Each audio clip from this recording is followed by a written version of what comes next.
நம்மளில் சில பேர் மற்றவங்க சொல்கிறத கேட்டுட்டு தவறாகவே நினைக்கிறாங்க. அவங்கள கண்ணால் பார்ப்பதும் பொய், காதாலும் கேட்பது பொய், தீர விசாரிப்பதே மெய் என்பது தானே உண்மை.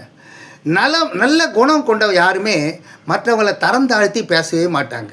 ஆனால் கெட்டவங்க யாரையுமே நல்லவங்கன்னு சொல்லவே மாட்டாங்க.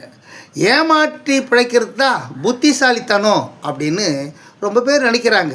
நேர்மையாக பிழைக்கிற அவர்களெல்லாம் ஏமாளிங்க அப்படின்னு சிலர் கேலியும் செய்கிறாங்க. நம்ம வாழ்க்கை மற்றவங்களை நம்பி அப்படியே போயிடுமோ அப்படின்னு நாம் நினைக்கவே கூடாது. நம்ம படைத்த கடவுள் ஒருத்தர் இருக்கார் இல்லையா, ஒரு நொடியில் எல்லாத்தையும் அவரால் மாற்றிட முடியும்ன்றத நாம் மனப்பூர்வமாக நம்பணும். நம்பினார் கெடுவதில்லை, 4 முறை தீர்ப்புன்னு சொல்லப்பட்டிருக்கு இல்லையா.